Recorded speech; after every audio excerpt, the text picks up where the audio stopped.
satisfação de declarar abertos os trabalhos da 12ª sessão ordinária do Tribunal de Contas do Estado de São Paulo. Presentes os eminentes conselheiros Robson Marinho e Sami Wurman, bem como o senhor representante do Ministério Público de Contas, Dr. Rafael Antônio Baldo, e da Fazenda do Estado, Dr. Denis Della Vedova Gomes. Secretaria, os nossos trabalhos, o eminente Dr. Sérgio Siqueira Rossi, secretário-diretor-geral deste tribunal. Cumprimento os eminentes advogados, servidores, todos aqueles que acompanham nossas sessões, e, em especial, os alunos do curso de Direito da Faculdade Campos Sales, que dentro do programa Conheça o Tribunal, estão nos dando a honra de acompanhar pelo menos parte da nossa sessão. Muito obrigado, sejam bem-vindos, muitas felicidades.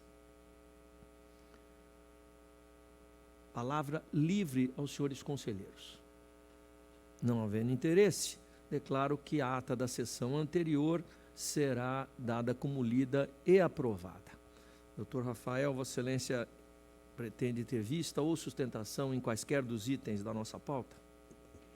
Bom dia, Vossa Excelência, em nome do qual cumprimento os demais conselheiros e os demais presentes. Eu só gostaria de frisar a relevância dessa participação dos alunos para que eles possam conhecer melhor o controle externo, que na graduação é muito difícil a gente ter contato com esse universo muito desconhecido, que mistura direito, contabilidade, administração, economia, e é importante esse tipo de iniciativa. Feito isso, Excelência, o Ministério Público de Contas não tem interesse. Muito obrigado. Nós que agradecemos a Vossa Excelência, peço ao senhor secretário que proclame as sustentações orais inscritas e deferidas.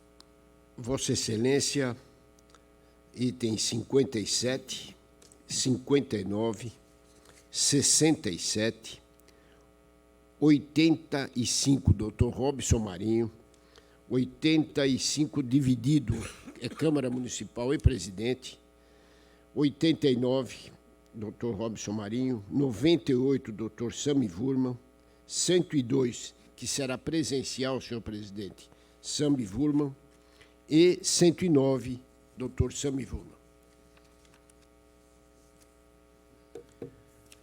Como Vossas Excelências e todos aqueles que nos acompanham puderam perceber, nós temos 8 sustentações orais hoje inscritas e deferidas, numa pauta de 110 itens constantes da nossa ordem do dia. Eu, sem nenhum prejuízo, obviamente, ao conteúdo, sempre tão bem sustentado pelos eminentes advogados e advogadas que aqui acorrem, eu concito a todos pela objetividade e indicação pontual dos problemas que eventualmente mereçam ser enfrentados. Conto com a colaboração de todos. Feito esse registro, passamos à nossa sessão estadual, item 1, contas da Secretaria de Estado da Justiça e Defesa da Cidadania de 2020, bem como de suas 3 unidades gestoras executoras. A convergência na instrução no sentido da regularidade, meu voto acompanha. Em discussão, em votação, aprovado. 2. Contas de 2019 do Hospital das Clínicas da Faculdade de Medicina de Ribeirão Preto da Universidade de São Paulo. PFE e SDG pela aprovação, MPC pela irregularidade. O hospital é dependente dos recursos provenientes do ente estatal para manter suas atividades. Assim como registrado nas contas de 16, as receitas próprias da autarquia, 96 milhões, não foram suficientes para arcar com as suas despesas, que somaram 584 milhões, resultando o déficit de 448, sendo que após as transferências de recursos advindos do Poder Executivo, da ordem de 475 milhões, o déficit fixou no patamar de 13 milhões de reais. Os indicadores contábeis não se afiguram comprometedores, principalmente diante da natureza desse tipo de entidade, sobretudo em função da relevância dos serviços que o HC da USP de Ribeirão Preto presta. Sobre os cargos em comissão, entendo razoável propor que a origem seja advertida, a fim de ficar atenta à orientação jurisprudencial desta Corte, bem como ao enunciado do comunicado SDG 32 de 15. Vale destacar que o HC de Ribeirão Preto obteve resultados positivos na execução das suas ações assistenciais, educacionais e de ensino, conforme se observa do relatório de atividades inserido no processo. Com PFE e SDG, voto pela regularidade com ressalvas e recomendações. Em discussão, em votação, aprovado. Item 3, convênio entre a Secretaria de Estado da Saúde e a Fundação Faculdade Regional de Medicina de São José do Rio Preto, a FUNFARM. Objeto, operacionalização da gestão e execução de atividades de serviços de saúde do Instituto Luci Montoro, da cidade de São José do Rio Preto. PFE opinou pela regularidade, vista regimental ao Ministério Público. Eu, respeitosamente, vou discordar da posição da douta Procuradoria da Fazenda. A meu ver, remanesce impropriedade grave que se mostra capaz de fulminar a matéria em sua integralidade, qual seja a existência de demonstrativo de custos com generalidade excessiva. Eu juntei, inclusive, no voto encaminhado, demonstrativo que estabelece a previsão do orçamento financeiro para o exercício de 22. Dentre os documentos carreados, inexistem quaisquer outras fontes de informações que detalhem pormenorizadamente a composição dos custos evidenciados, de modo que a Secretaria da Saúde, na apresentação de justificativas de interesse, também limitou-se a demonstrar semelhante quadro sintético. Ora, sendo os gastos com pessoal responsáveis por 54,41% do orçamento anual previsto, não é razoável admitir, a fim de verificar-se a economicidade, que não sejam disponibilizadas à fiscalização relevantes informações sobre a carga horária de trabalho das funções destacadas no plano, bem como os salários praticados. De igual modo, repreensível a ausência de memória de cálculo para estimativas de consumo de medicamentos e fornecimento de órteses e próteses, com a agravante de que a entidade operacionaliza a gestão do Luci Montoro de Rio Preto há pelo menos 10 anos. Assim, eu encurto razões e concluo pela irregularidade da matéria. Em discussão, em votação, aprovado. 4. Termo aditivo ao contrato da Prodesp com Magna Sistemas e Consultoria. Objeto, licença de uso de programa de computador, de tecnologias e serviços de processamento em nuvem da IBM. Sem apontamento de irregularidades que comprometam a matéria, voto pela aprovação. Em discussão, em votação, aprovado. Em conjunto, 5 a 9. Pregão eletrônico, ata de registro de preços, contrato, termos aditivos, termos de recebimento definitivo. Sabesp com Balminas Química, objeto fornecimento de sulfato de alumínio líquido a granel para tratamento de água. A instrução de ATJ, PFE e SDG propõe a irregularidade. Consigno que o ex-diretor da companhia, Dr. Manuelito Pereira Magalhães Júnior, apresentou memoriais e, em sessão anterior, tanto a Sabesp quanto o Ministério Público de Contas promoveram sustentações orais. Tendo em conta o pleno atendimento aos artigos 51 e 90 da nossa lei orgânica, bem como sem vislumbrar qualquer afronta às garantias constitucionais, reputo como assegurados o contraditório e a ampla defesa, rejeitando a preliminar de nulidade aventada. No mérito, a ausência de prévia cotação adequada de valores impediu a perfeita demonstração de que a remuneração atribuída estivera condizente à realidade do mercado. Durante a instrução, a Sabesp defendeu que o valor estimado do objeto foi obtido com base no preço registrado no certame imediatamente anterior. E a utilização dos valores de contratação precedente como referência, realizado pela Sabesp, não tem o condão de suprir a falta de averiguação de preços com outras empresas do segmento em momento anterior à deflagração do certame. A TJ, por sua área de economia, apurou que a diferença entre o preço hora praticado e o do ajuste anterior não se coaduna com a inflação acumulada no período para insumos de energia elétrica, alumínio e ácido sulfúrico entre as referidas contratações, que são os insumos de produção desta substância. Não bastasse isso, o bem fundamentado parecer, elaborado por aquela assessoria, demonstrou que a mencionada complexidade logística para a entrega do produto em 73 pontos distintos, outro argumento aduzido pela defesa para justificar a diferença do preço praticado, também não se sustenta, já que foram comprados 19 milhões e 500 mil quilos do produto. 8.050.000, 41,28% seriam entregues na estação de Itaiaçupeba, que fica a 1.200 metros da fábrica da Balminas. Então, este também é um argumento que não pode ser aceito. Enfim, senhores conselheiros, eu encurto as minhas razões e voto pela irregularidade da matéria, seja pelo pregão, ata, seja pelo contrato. Em discussão, em votação, aprovado. Palavra segue ao eminente conselheiro Robson Marinho para os itens 10 e seguintes. Senhor presidente, senhor substituto de conselheiro Sami Wurman, senhores procuradores da Fazenda do Estado e do Ministério Público de Contas, senhor secretário-diretor-geral. O item 10 são contas da Universidade de São Paulo, da USP. Houve pedido de vista da eminente conselheira Cristiana de Castro Moraes.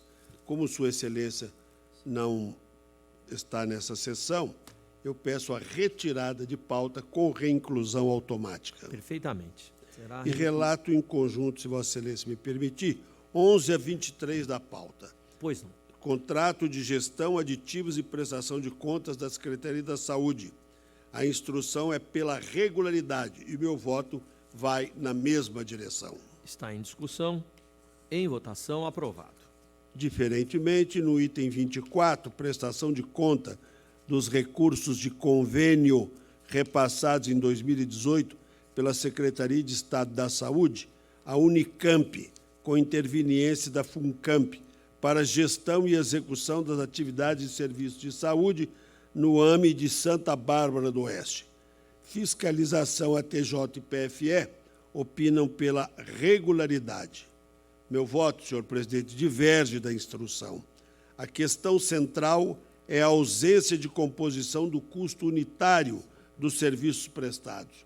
Se a intenção é outorgar a terceiros a gestão de hospitais públicos, trazendo as ferramentas gerenciais existentes na iniciativa privada, é esperado que sejam estabelecidos todos os custos unitários da gestão, a compor o orçamento global, o que, neste caso, não aconteceu. Dessa maneira, voto pela irregularidade da prestação de contas. Em discussão, em votação, aprovado. 25 a 28, em exame, recurso ordinário da Unesp e Unicamp contra sentenças que negaram registro a atos de aposentadoria. Trata-se de processos nos quais incide o prazo decadencial. Voto por reconhecer a decadência com o consequente registro dos atos. Em discussão, em votação, aprovados os votos. A palavra segue agora ao eminente conselheiro Sami Wurman para os itens 29 e seguintes. Senhor presidente, senhor conselheiro, senhores representantes da Procuradoria da Fazenda do Ministério Público de Contas, contas anuais da Casa Civil do Governo do Estado de São Paulo de 2019, incluindo o gabinete de secretário, subsecretaria de comunicação, de assuntos metropolitanos, ATJ, PFE e MPC, todos pela regularidade dos demonstrativos, meu voto acompanha. Em discussão, em votação, aprovado. Item 30, Balanço Geral da Fundação de Estudos e Pesquisas Agrícolas e Florestais, FEPAF Botucatu, de 2019, ATJ, PFE e MPC, todos pela aprovação. E anoto que nos exercícios 2016, 17 e 18, também esses balanços foram julgados regulares com recomendações. Meu voto é nesse sentido, regulares com ressalvas. Em discussão, em votação, aprovado.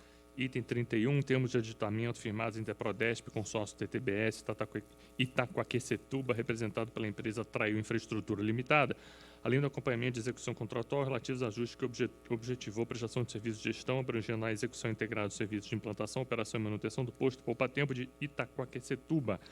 PFE foi pela regularidade da matéria.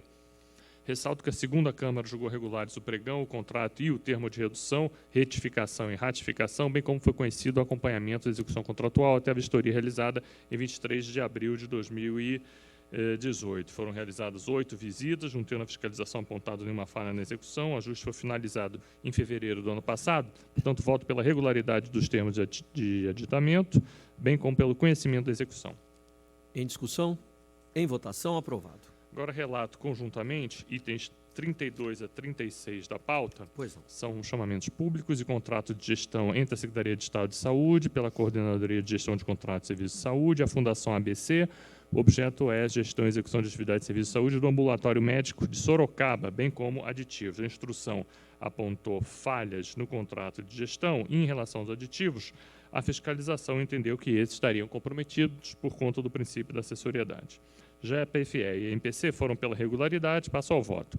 As ocorrências à vista das justificativas encartadas não dispõem de gravidade suficiente para conduzir a um juízo de irregularidade. Inclusive, não há previsão da apontada e indigitada taxa de administração, como bem explica a contratada. Nada obstante, cumpre recomendar à Fundação que, em ajustes vindouros, apresente as categorias de despesa com maior nível de detalhamento e à Secretaria que se recomende também que reveja a redação dos instrumentos contratuais para que não haja dúvidas quanto à natureza e extensão dos encargos atribuídos a cada uma das partes. Por fim, assinala a ausência de ocorrências comprometedoras nos aditivos. Voto, então, acompanhando PFE e MPC pela regularidade do chamamento, do contrato e dos aditivos. Em discussão? Em votação, aprovado. Item 37, execução do contrato entre a Secretaria de Segurança Pública e a Motorola para prestação de serviço de suporte técnico para subsistema de rádio, despacho, repetição e gerenciamento do sistema de radiocomunicação digital. A vigência contratual iniciada em outubro de 2016 foi até setembro de 2021, conforme aditivos. O pregão, o contrato e os aditivos foram julgados regulares. Quanto à execução, foram realizadas 5 inspeções, nas quais a ausência de alguns documentos, quando do primeiro acompanhamento, teria sido resolvida após notificação da origem, como inclusive foi atestado por ATJ Economia. Concluiu a fiscalização em PFE, ambas pela regularidade da matéria. No voto, conheço, portanto, da execução contratual e dos termos de recebimento provisório e definitivo. Pelo conhecimento, voto. Em discussão? Em votação, aprovado. Item 38, execução do contrato firmado entre a Companhia Paulista de Obras e Serviços e a empresa MRS Segurança e Vigilância Patrimonial Eireli para serviços de vigilância e segurança, licitação, ajuste e os aditivos subsequentes, já foram julgados regulares e também conhecido o termo de rescisão. A fiscalização fez 4 averiguações de acompanhamento, em todas não constatou nenhuma irregularidade no objeto. PFE pela regularidade, meu voto é pelo conhecimento da execução. Em discussão? Em votação, aprovado. Item 40, recurso ordinário da Prefeitura de Sorocaba contra a sentença que julgou irregular a prestação de contas dos recursos repassados em 2009, referente a um convênio feito com a Secretaria de Estado do Esporte, Lazer e Juventude para a reurbanização e construção de uma quadra poliesportiva naquele município. O juízo de irregularidade teria se fundamentado na aplicação de recursos concedidos em desacordo com as cláusulas pactuadas no convênio e fora da vigência do ajuste, além de emissão de parecer desfavorável pelo órgão concessor. Todos os órgãos da Casa, PFE, MPC e SDG, pelo não provimento do apelo. Preliminarmente conheço do recurso. Conhecido. No mérito, nego-lhe provimento. Em discussão? Em votação, aprovado. Agora, recurso ordinário da FUNCAMP, em face de sentença que julgou irregulares admissões de pessoal. O juízo de irregularidade teve fundamento acúmulo ilegal de cargos e empregos públicos. PFE foi pelo provimento. MPC e SDG pelo não provimento. Preliminarmente conheço do apelo. Conhecido.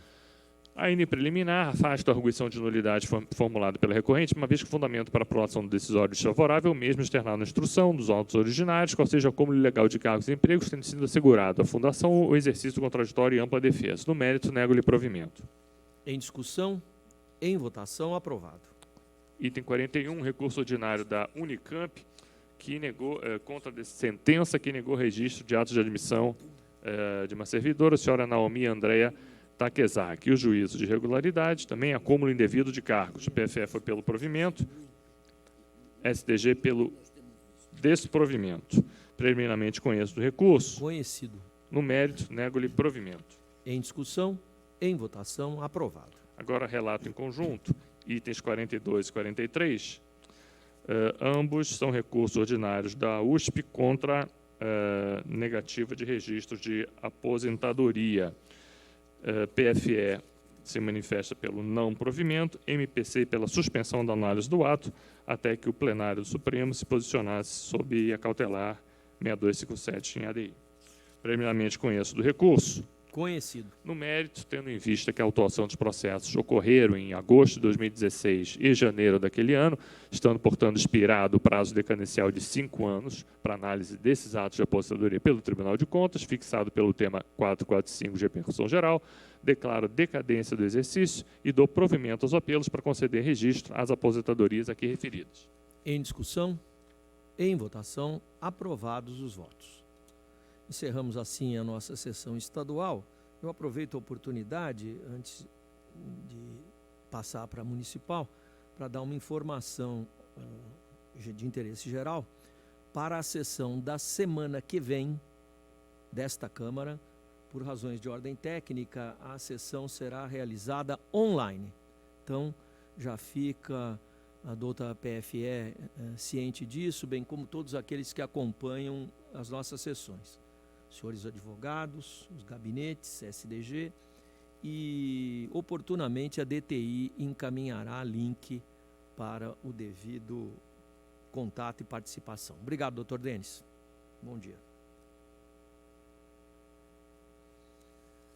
Sessão Municipal 44 a 50 em conjunto. Concorrência, contrato, acompanhamento da execução contratual, recebimento provisório, recebimento definitivo, termos aditivos. Prefeitura da Bertioga com Terracom Construções.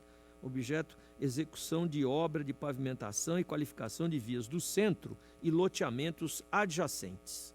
A TJ Engenharia é pela regularidade do certame e do ajuste, porém pela irregularidade dos aditivos e da execução contratual. Para a SDG, toda a matéria encontra-se comprometida. A impropriedade referente à quantidade de parcelas de maior relevância eleitas para comprovação da qualificação técnica, 17 no total, sendo que nem todas se apresentaram relevantes técnica e economicamente, levando à potencial restritividade da competição, acabam maculando o procedimento. No edital foram eleitas como sendo de maior relevância itens representativos de menos de 0,20% do valor total estimado dos serviços. No tocante aos termos aditivos, acerca dos quais silenciaram os interessados que compareceram aos autos, também considero injustificadas as prorrogações de prazo, dadas as inadequadas explicações ofertadas e a ausência de cronogramas físico-financeiros atualizados. Finalmente, acerca da execução contratual, não foram oferecidas justificativas para as falhas apontadas pela fiscalização. Assim, com a TJ e SDG, voto pela irregularidade da matéria. Conheço dos termos de recebimento provisório e definitivo. Em discussão, em votação, aprovado. 51 e 52 em conjunto. Concorrência, contrato, acompanhamento da execução, termo de recebimento provisório, termo de recebimento definitivo. Prefeitura de Cotia com Construalfa Construções. Objeto, construção de uma creche municipal. A TJ Engenharia e sua chefia propõem a irregularidade. A elaboração deficiente do projeto básico comprometeu irremediavelmente o procedimento licitatório e os atos decorrentes. Apesar de o orçamento estimativo englobar itens referentes à movimentação de terra, fundações, estrutura, instalações hidráulicas elétricas, ar-condicionado e elevadores, não foram apresentados os correspondentes projetos utilizados como base para justificar os quantitativos nele utilizados. Além disso, consoante destacado por a TJ Engenharia, o valor estimado para tais itens sem respaldo em projeto específico equivale a cerca de 60% do total orçado para a obra. Voto, portanto, e em conclusão, pela irregularidade da concorrência e do contrato. Em discussão, em votação, aprovado. 53, prestação de contas de recursos repassados em 2014 pela Prefeitura de Santo André ao Instituto MEI-MEI de Educação e Assistência, no âmbito de convênio para gestão de creches, sem apontamento de irregularidades expressivas, com a instrução, voto pela aprovação. Em discussão, em votação, aprovado. 54, prestação de contas de recursos repassados em 2013 pela Prefeitura de Cravinhos à Santa Casa de Misericórdia Local. Objeto feito em um convênio de gestão tanto de uma AME quanto do pronto-socorro municipal. A instrução de ATJ dividiu-se. A economicidade da aplicação de recursos restou devidamente demonstrada, posto que o município, ao invés de desembolsar valores com investimentos próprios, utilizou edificações da entidade beneficiária para a realização de atividades de atendimento em saúde, como bem salientado pela instrução. Igualmente, não vislumbro que os repasses tivessem sido utilizados para admissão irregular de servidores, uma vez previstas as devidas unidades de execução por serviços. Por derradeiro, no que se refere aos gastos sem previsão no plano de trabalho, entendo não se tratar de despesas impróprias, manutenção de serviços de segurança e adequação de instalações hospitalares, porquanto são necessárias para a execução do objeto descrito no convênio. Voto pela regularidade com ressalvas e recomendações. Em discussão, em votação, aprovado. 55, Câmara Municipal de Ferraz de Vasconcelos, contas de 2018. A TJ Econômica pela aprovação, MPC e SDG pela irregularidade. E eu vou acompanhar o MPC e SDG. A fiscalização anotou que o quadro pessoal da Câmara possui 40 cargos efetivos e 37 em comissão. O Legislativo de Ferraz, ao manter elevado número de cargos em comissão, além de não se revestirem das condições constitucionais, reincide em falha que vem sendo apontada desde 2013, falha que foi determinante para a reprovação das contas também de 15, 16 e 17. Aqui nós estamos na de 18. A título de ilustração, o SDG fez um comparativo com o município de Santa Bárbara do Oeste, que tem população equivalente e até um número maior de vereadores, 19, tendo receita própria muito superior. Câmara de Santa Bárbara tem 19 cargos em comissão apenas, ao passo que, como realcei, Ferraz de Vasconcelos conta com 37. Agravam a situação dos altos apontamentos relativos aos encargos sociais, haja visto o pagamento de complementação de proventos a inativos sem a correspondente contribuição e infringência ao artigo 40 da Constituição Federal. Essa matéria, em sede singular, já foi enfrentada também com julgamentos pela irregularidade, como fiz constar do voto encaminhado. Ainda proponho recomendações em outros aspectos e, acompanhando MPC e SDG, voto pela irregularidade. Em discussão, em votação, aprovado. 56, Prefeitura Municipal de Dourado, contas de 2020. Pareceres convergentes pela emissão de conclusão favorável, meu voto acompanha. Em discussão, em votação, aprovado. 57, temos sustentação oral. São as contas da Prefeitura de Aguaí de 2020.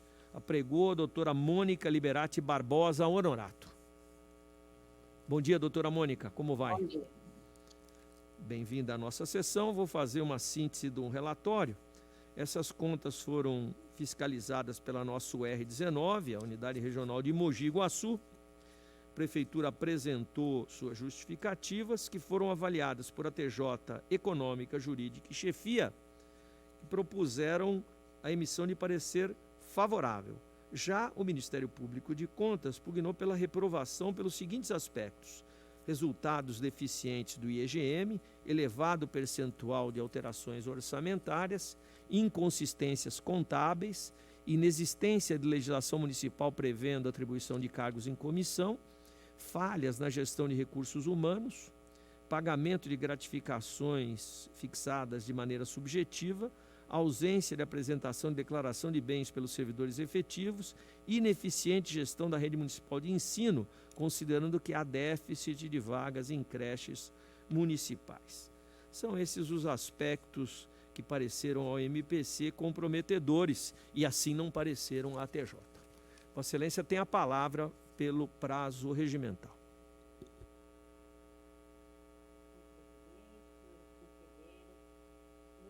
Representante do Ministério Público, bom dia a todos.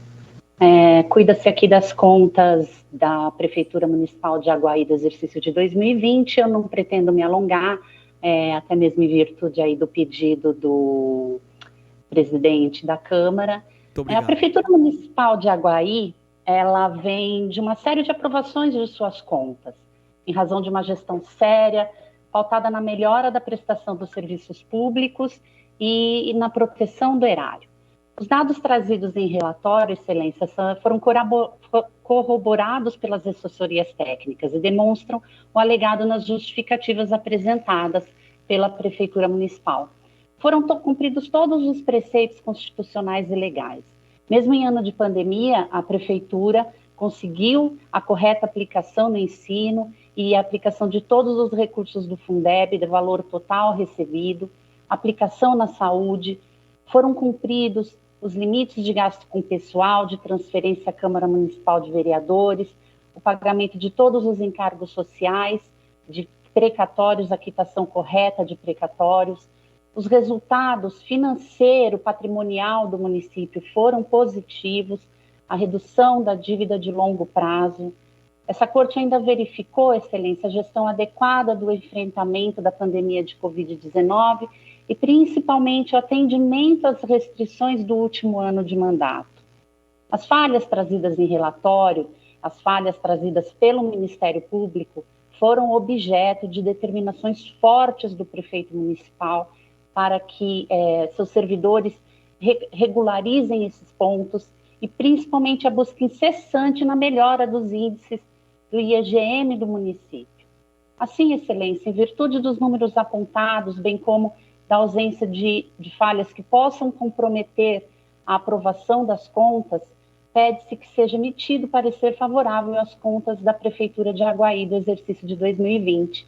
É o que trago hoje nessa breve sustentação. Obrigado.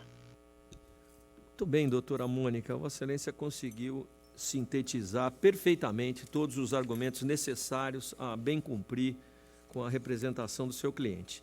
Eu vou passar ao voto. Os números gerais de Aguaí, eles são adequados. No plano fiscal, o déficit de execução orçamentária foi totalmente amparado no superávit financeiro do exercício anterior, permanecendo saldo positivo.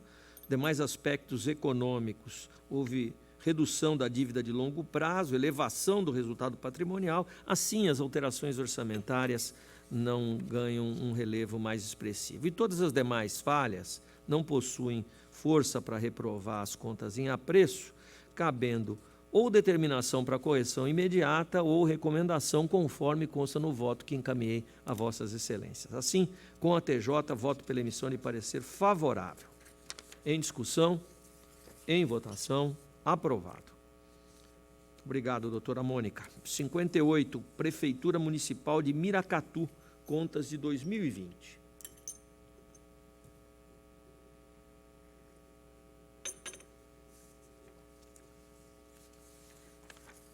A instrução apontou alguns aspectos relevantes e, devidamente notificada, a Prefeitura não apresentou justificativas. A instrução, até por isso, foi unânime no sentido da irregularidade. Se não merecemos nem apresentação de justificativas, eu vou diretamente à conclusão do voto, que é pela emissão de parecer desfavorável com recomendações. Em discussão, em votação, aprovado. 59 também temos sustentação. Doutor Yuri Marcel Soares Ota. Bom dia, doutor Yuri. Bom dia, presidente. Vamos ao nosso relatório. Essas contas foram objeto de fiscalização pela nossa DF4, que apontou aquilo que lhe pareceu pertinente, tendo a Prefeitura apresentado alegações e documentos. Aqui, doutor Yuri, houve uma convergência unânime na instrução. TJ Econômica, Jurídica, Chefia, MPC, SDG, todos opinando no sentido da emissão de parecer desfavorável. Ilumino os aspectos mais relevantes. Abertura de créditos adicionais em 31,91%, ausência de recursos disponíveis para pagamento de despesas de curto prazo, diferença entre demonstrativos contábeis, evidenciando inconsistências em escrituração, falta de liquidez frente aos compromissos de curto prazo, insuficiência de pagamento de dívidas judiciais em 2020, bem como falha nos registros contábeis de tais débitos, cancelamento de restos a pagar em infração ao 42 da LRF, contabilização indevida de receitas e despesas relacionadas ao enfrentamento da pandemia da Covid-19, bem como divulgação equivocada de tais gastos, pagamento acima do teto aos procuradores municipais e adicionais a agentes públicos em contrariedade aos preceitos constitucionais, pagamento de horas extras de forma habitual e continuada, concessões de abonos a todos os servidores da Secretaria da Saúde em desacordo com a Lei Complementar 173 de 2020, realização de despesas com publicidade e propaganda a partir de 15 de agosto, portanto vedadas pela lei eleitoral, e apontamentos relativos à dívida ativa e ordem cronológica de pagamentos. É isso, doutor Yuri. Boa sorte. Tenha a palavra. Excelentíssimo presidente, doutor Renato Martins Costa, excelentíssimo conselheiro, doutor Robson Marinho, excelentíssimo conselheiro substituto, doutor Samir Wurman, doutor procurador de contas, ilustre secretário diretor-geral, desejo um bom dia a todos que nos assistem.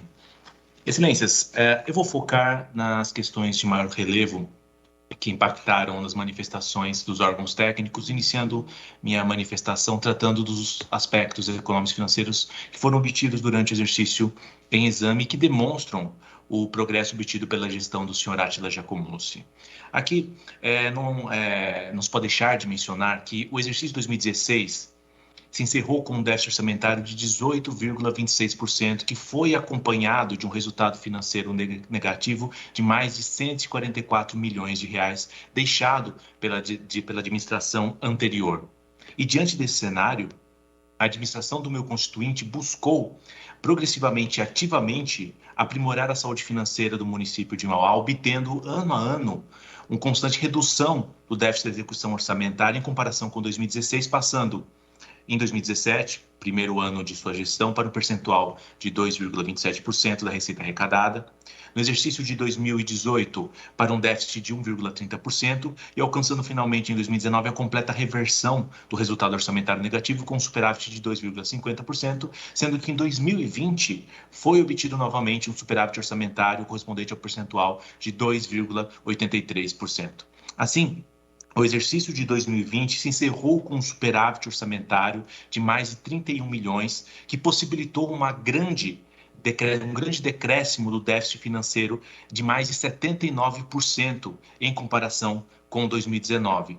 Embora tenha permanecido negativo, esse resultado financeiro efetivamente correspondeu a menos de um mês de arrecadação da receita corrente líquida, conforme foi demonstrado nos esclarecimentos apresentados, nos cálculos que foram trazidos, o que possibilita a sua relevação nos termos da jurisprudência dessa colênia da Corte de Contas. Reitero, portanto, excelências, que os resultados não implicaram prejuízo às contas de 2020, nem comprometeram os exercícios subsequentes, especialmente ao se ter em mente o panorama de aperfeiçoamento das contas municipais em contraste com o que foi deixado pela gestão anterior. Como já foi dito, as contas de 2020 registraram um superávit orçamentário de 2,83% e uma redução do déficit financeiro de 79,37% em comparação com o ano anterior. Além disso, houve uma melhora da liquidez da municipalidade frente a seus compromissos de curto prazo, tendo-se registrado uma queda de 25,48% dessa dívida, comprovando que o senhor Átila adotou medidas efetivas, concretas, em busca do equilíbrio, ajustando aos poucos os índices do município. E no que toca às alterações orçamentárias no percentual de 31,98% que foram noticiados nos autos, destaco que essas aberturas dos créditos suplementares foram utilizadas tão somente para reforçar dotações suficientes do orçamento decorrentes de situações imprevistas e necessárias ao bem do serviço público, principalmente diante da situação de calamidade pública ocasionada pela pandemia. O que a administração buscou foi apenas adequar o orçamento à realidade do exercício, valendo-se das alterações permitidas em lei para conduzir a gestão do erário em direção ao almejado equilíbrio financeiro. E considerando que os resultados obtidos demonstram que os ajustes surtiram efeito e foram realizados no município de Mauá sem comprometer o planejamento, é que entende-se que não houve qualquer impacto negativo nas contas de 2020. A gestão do senhor Átila e aqui friso novamente, não se manteve inerte e, ao se deparar com essa complexa situação financeira que foi advinda da gestão anterior, paulativamente foi ajustando em seus índices econômicos, regularizando as contas municipais para finalmente obter um superávit orçamentário e uma significativa queda do déficit financeiro que, em 2016, era de mais de 144 milhões de reais e encerrou 2020 em apenas 15 milhões, correspondendo a menos de um mês da receita corrente líquida, o que possibilita que a matéria seja relevada ao campo das recomendações e possibilitando a emissão do parecer favorável à aprovação das contas. Passando agora à questão dos pagamentos dos precatórios, Excelências, reforço que as dificuldades financeiras enfrentadas pelo município, resultado, novamente, do que foi herdado da administração passada e que demandaram sérias medidas para promover os ajustes nas contas, adequando os resultados, como exposto anteriormente ao longo dos anos, em combinação também com os efeitos deletérios da pandemia, tornou inviável o integral recolhimento dos depósitos no exercício de 2020 ao DEP. O exercício em exame foi, portanto, um ano atípico e tem que ser reconhecido como tal para as finanças públicas, com a redução da arrecadação tributária, sendo que o auxílio financeiro que foi prestado pelo governo federal foi suficiente apenas para cobrir o aumento das despesas na área da saúde para o combate ao Covid-19, sendo que muitas das ações governamentais ficaram prejudicadas, inclusive os compromissos de pagamento da dívida. Com muito esforço, a administração do senhor Átila quitou as insuficiências dos depósitos apurados no exercício de 2018 e 2019, não sendo possível, porém, a manutenção dos depósitos em 2020, mesmo porque foram apresentados planos de pagamento, mas que acabaram sendo indeferidos pelo DEPRE. Não se pode afastar aqui a realidade financeira em 2020, que ensejou difíceis escolhas por parte do administrador para acomodar o orçamento à situação peculiar daquele período, mesmo porque de nada adiantaria promover em dia os depósitos às custas da obtenção de um desequilíbrio econômico-financeiro que dificilmente seria revertido no exercício subsequente. De todo modo, em 2021, friso aqui, foram mantidos depósitos com alíquota de 4,55% da receita corrente líquida nos meses de janeiro a abril, sendo que com a promulgação da emenda constitucional 109 de 2021, o TJ deferiu o plano de pagamento que foi apresentado pelo Executivo Municipal, alterando a alíquota para 1,75%, o que permitiu adequar ao orçamento de Mauá e efetuar a regularização dos pagamentos. E é importante relembrar que o prazo estabelecido para o pagamento dos precatórios foi alterado para 2029, conforme a emenda constitucional 109 de 2021, possibilitando um melhor planejamento das finanças públicas de Mauá para a quitação do saldo devedor até o prazo limite, o que corrobora a ausência de um efetivo concreto dano nesse quesito. Pelo esse exposto e considerando a situação de contínua evolução favorável dos principais pontos que foram analisados pelo Secretario Tribunal, obtendo-se, repito, a superávit orçamentário, redução de mais de 79% do déficit financeiro, redução de 25% da dívida de curto prazo, registrando-se ainda adequado pagamento dos encargos sociais, regulares repasses à Câmara, adequada aplicação no ensino e saúde, um dispêndio de pessoal de apenas 49,68%, é que pleiteia dessa coluna da Câmara a emissão do parecer favorável à aprovação das contas do exercício 2020 da Prefeitura Municipal de Mauá. Muito obrigado pela atenção de todos. Nós é que agradecemos a participação, a colaboração de Vossa Excelência, doutor Yuri. Eu peço a retirada com retorno ao gabinete para avaliação da sustentação oral proferida. Relato em conjunto 60 a 64. São recursos ordinários interpostos pelo ex-prefeito de Dracena contra a sentença que julgou irregulares pregão presencial, ata de registro de preços e contratos daquela cidade. A instrução foi dividida e, em sessão anterior, o ex-prefeito produziu sustentação oral. Eu conheço do recurso, conhecido. Em preliminar, não vislumbro que o erro material consistente na indicação do valor incorreto das contratações tivesse força suficiente para anulação do decisório exarado, visto não alterar o panorama que determinou o julgamento da matéria. No mérito, considero que possam ser excepcionalmente acolhidas justificativas acerca da adoção da sistemática de registro de preço para contratação de serviços de pavimentação asfáltica. É que na época da celebração do ajuste, foi em setembro de 2011, a questão ainda se mostrava incipiente no âmbito dessa corte. Até transcrevi parte de uma manifestação de SDG num outro processo contemporânea a essa contratação. Em relação às exigências de capital social e de quantitativos mínimos para fim de comprovação da capacidade operacional, vejo que ambas incidiram respectivamente sobre valores e quantidades inicialmente estimados, os quais não vieram a se concretizar na efetiva contratação. Mas aqui houve uma razão. Essas obras contariam com recursos municipais e federais, e os recursos federais foram frustrados. Assim, quando dimensionado o certame, ele estava correto com aquilo que se imaginava entrar, mas na hora da execução houve essa frustração. Por esses aspectos, me parece possível dar provimento aos recursos. Em discussão, em votação, aprovado. 65 e 66, recursos ordinários interpostos contra a sentença que julgou irregulares as contas do Instituto de Previdência de Barretos, exercício de 2019. Foram aplicadas multas aos responsáveis. São recorrentes os ex-presidentes do Instituto. A instrução de SDG é pelo não provimento dos recursos, que eu conhecidos. De início, uma vez que não houve notícia de prescrição de créditos, reputo plausíveis as alegações acerca dos procedimentos adotados pelo Instituto relativos à cobrança administrativa de valores. O mesmo digo no tocante à realização de aplicações financeiras que foram temerárias. Nenhuma delas foi efetivada no exercício em apreciação. Nada obstante, verifico a persistência de óbices que acabaram por contaminar a matéria.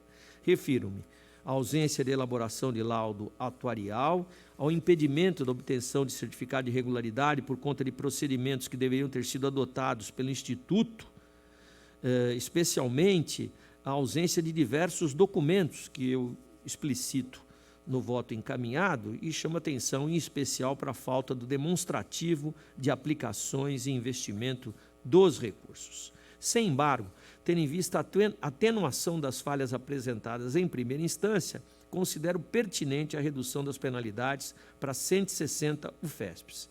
Eu dou provimento parcial exatamente para essa finalidade, afastando das razões de decidir as questões que já explicitei. Em discussão, em votação, aprovado.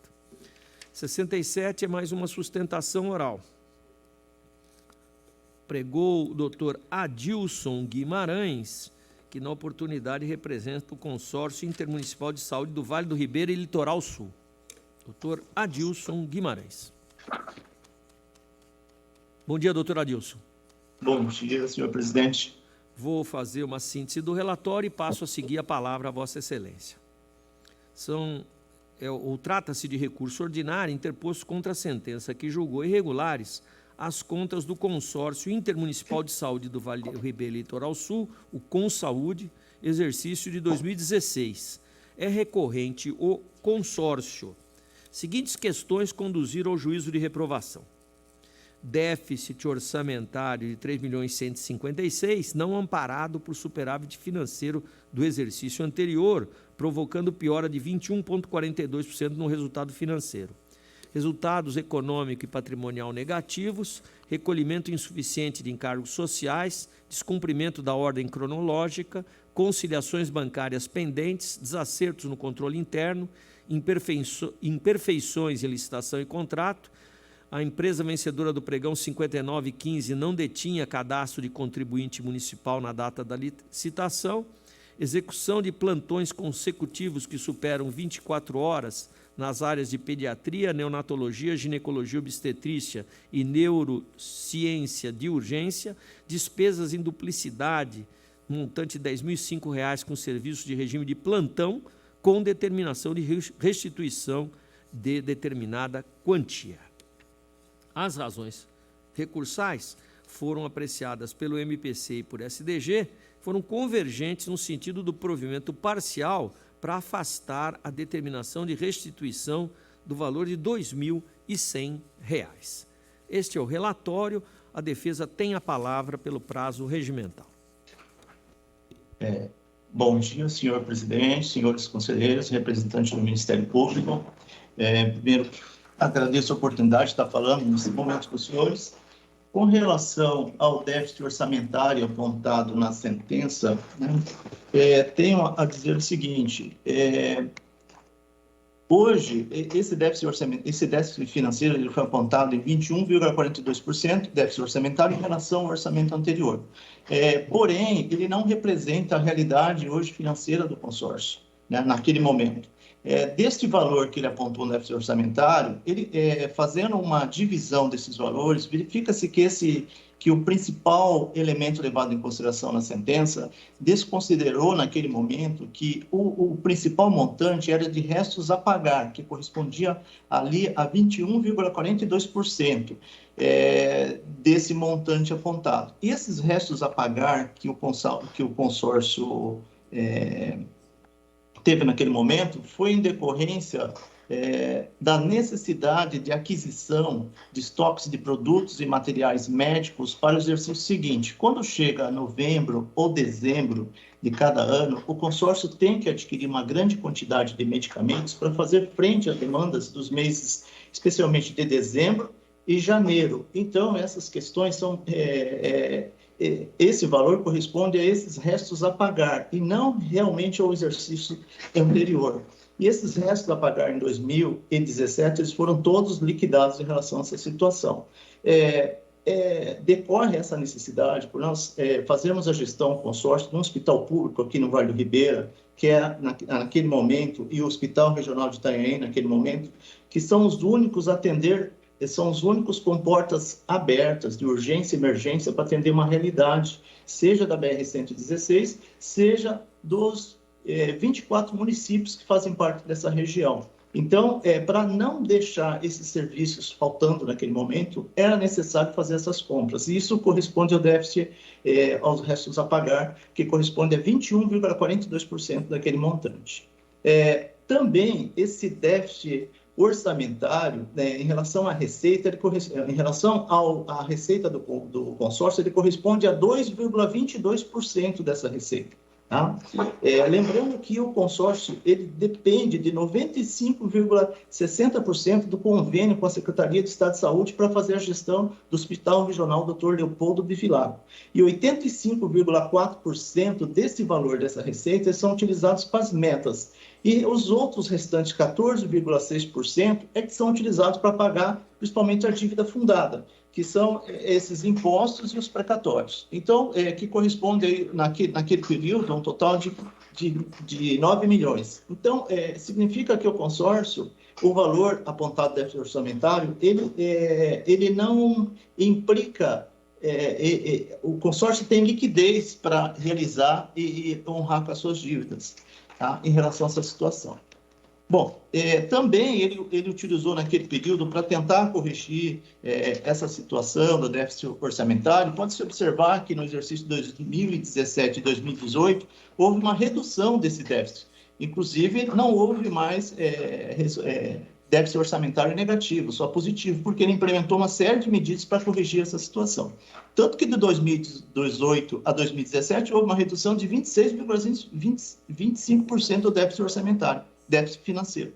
Portanto, o consórcio aplicou medidas de correção, tanto que teve que fazer, em relação a essas medidas, inclusive alterações do seu estatuto, transformando de CLT para estatutário, né? Ele teve que, e principalmente que esses déficits orçamentários de 2016, ele decorre de diversas situações trabalhistas de 2014 que foram corrigidas em razão dessa mudança estatutária. Bem, em relação à questão da duplicidade dos encargos sociais, não houve o pagamento de um dos encargos sociais, que é uma cota patronal do déficit previdenciário, conforme consta no evento 10.11. Porém, houve o parcelamento junto à receita dessa dívida, né? E ela está sendo honrada. Na verdade, já está sendo honrada desde aquela época, essa situação. E não houve mais ocorrência dessa situação. Tá? Em relação aos plantões que ultrapassaram 24 horas, Na verdade, hoje o serviço médico do consórcio, por nós estarmos situados numa região aqui do Vale do Ribeira, nós não temos, embora se haja concurso público e processo seletivo, não consegue se preencher as vagas de médico. Então, há uma necessidade, há uma carência muito grande de profissionais médicos. Em razão disso, há a necessidade da terceirização de serviço para não haver interrupção dos serviços essenciais da população na área da saúde. E essas situações de 24 horas, então, é uma situação excepcional que aconteceu. Porém, ela não é uma situação corriqueira de acontecer. Aconteceu naquele momento, mas esse serviço já foi regularizado em relação a essas situações. Tá? Em relação também que constou na sentença de uma duplicidade de plantões, foi até juntada nesse recurso as comprovações de que não houve essa duplicidade de pagamentos. Na verdade, com relação aos plantões médicos de neonatologia de 2016, de outubro de 2016, houve uma falha formal na apresentação da escala, no dia 26, onde constou o nome do médico Alan-se em duplicidade. No entanto, estava no plantão o médico Alan-se e a médica Cristina, conforme os documentos já inclusos pelo SAMI, que é o Serviço de Arquivo Médico e Estatístico do Hospital, conforme segue. Com relação aos plantões de duplicidade também apresentados, né, em dezembro de 2016, cabe esclarecer que os médicos em plantão da neonatologia deram suporte ao serviço da pediatria para fins de cobertura médica. No entanto, as horas não foram contempladas para fim de pagamentos. Inclusive, na escala de pediatria, consta 270 horas, e a nota fiscal consta 536 horas. E na escala de neonatologia constam 1.026 horas. E na nota fiscal consta 1.025 horas. De forma que se comprova que não houve esse pagamento em duplicidade, que as notas fiscais não foram, dão essa veracidade. Logo, os pagamentos, elas foram pagas de acordo com a apresentação das notas fiscais. Inclusive, apresentou horas menores que constam na escala, sendo que esta foi utilizada para fins de pagamento para fiscalização. Tá? Então, com base nessa situação, nós pedimos, né, aos senhores que seja reconhecido esse recurso e que seja dado provimento a que seja reformada essa decisão. Muito obrigado. O tribunal que agradece a Vossa Excelência. Eu vou retirar a matéria de pauta, retornando ao meu gabinete. Muito obrigado. Relato item 68. Recurso ordinário contra a sentença que julgou irregulares as contas do Instituto Municipal de Assistência à Saúde e Funcionalismo de São Bernardo do Campo, IMASF, exercício de 2016. Recorre o IMASF. SDG-MPC propõe o não provimento. Conheça em preliminar. Conhecido. Expressivo déficit orçamentário, resultado financeiro negativo, resultaram de desequilíbrio registrado desde 2011, que se agravou a cada período e motivou a reprovação dos balanços gerais de 13, 15 e 17. Esse cenário desfavorável foi reconhecido pelo recorrente, que se limitou a relatar a adoção de providências saneadoras em 2018 e 2019, quando o período examinado neste feito, que é 16, já havia se encerrado, portanto. Contribuem ainda para a rejeição do balanço a compra de medicamentos sem prévio certame e as falhas atinentes ao quadro de pessoal, ambas também suscitadas nos julgados relativos às contas de 13, 15 e 17. Com o MPC e SDG, nego o provimento. Em discussão, em votação, aprovado. 69 a 71, senhores conselheiros, eu iria relatar em conjunto, porém foi protocolada uma documentação que requer a minha análise prévia. Portanto, eu retiro de pauta, retornando ao gabinete. Com isso, a palavra para os itens 72 e seguintes retorna ao eminente conselheiro Robson Marinho. 72 e 73, contrato da Prefeitura de São Bernardo do Campo com a empresa Flasa Engenharia para a execução de serviços de manutenção em próprios municipais e outros prédios alugados e conveniados. Também em exame a execução contratual. A instrução aponta que alguns dos serviços contratados, por sua complexidade, não são compatíveis com a adoção do registro de preços. Também foram registradas falhas na execução contratual, como acúmulo de resíduos no local da reforma e aparente abandono da obra. A TJ opina pela irregularidade e o meu voto acompanha a instrução. E está em discussão. Em votação, aprovado. 74 a 82 são instrumentos contratuais das prefeituras de Vinhedo, Rio das Pedras e Barueri. As falhas apontadas no curso da instrução foram justificadas e não se revestem de gravidade. Conforme votos já disponibilizados, meus votos são pela regularidade dos instrumentos e pelo conhecimento da execução contratual de Vinhedo e de Rio das Pedras. Em discussão? Em votação, votos aprovados. 83 e 84, contas anuais das câmaras municipais de Louveira e Sabino, 2020. As despesas das câmaras estão dentro dos limites legais. MPC pela irregularidade de Louveira e pela regularidade na Câmara de Sabino. Conforme votos já antecipados, entendo que as falhas não comprometem as contas. Voto, então, pela regularidade das contas municipais. Votos em discussão, em votação, aprovados. Para o item seguinte, 85, contas da Câmara Municipal de Campinas 2019, há sustentações orais deferidas. Apregou o doutor João Roberto Castro Feliciano, na representação da Câmara, e a doutora Mariana de Almeida Bernardelli Alfier, na representação do ex-presidente da Edilidade. Que eu gostaria de abordar se refere ao nível de escolaridade. O órgão do Ministério Público apontou em seu parecer a violação da jurisprudência desse egrégio Tribunal de Contas. Contudo, não é o que se verifica. Isso porque não é o que se verifica ao cotejar a escolaridade mínima exigida na Câmara Municipal de Campinas com o decidido no julgamento dos autos TC 005169.989.18-3 e TC 004924.989-18.18-9, cujas emendas constam nos autos.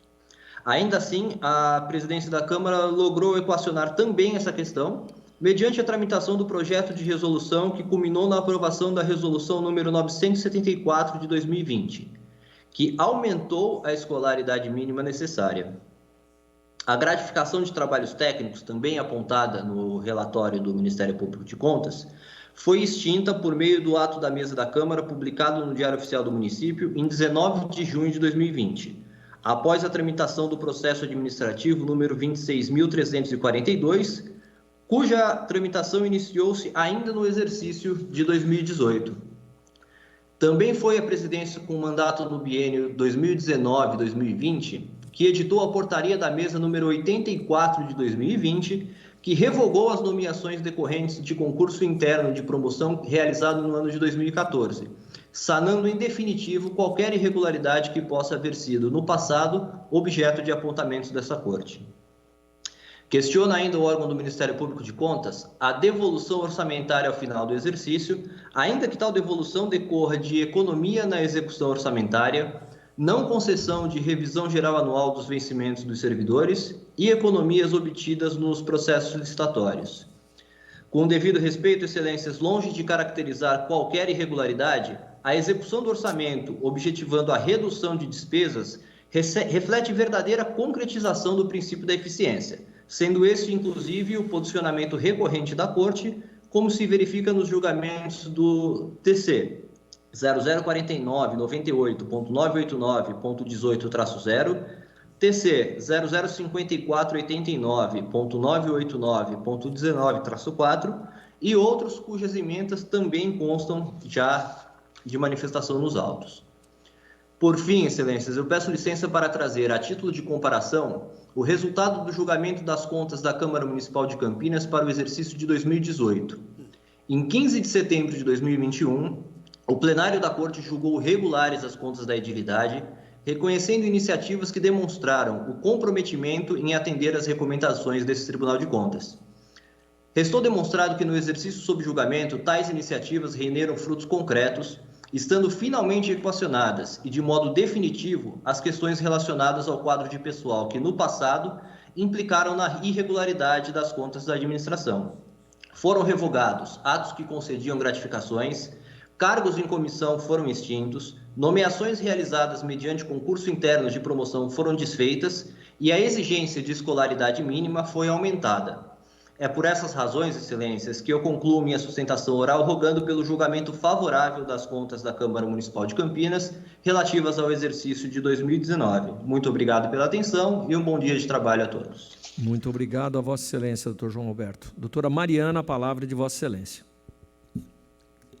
Excelentíssimo conselheiro relator Robson Marinho, na pessoa de quem saudamos os doutos conselheiros integrantes dessa colenda segunda Câmara.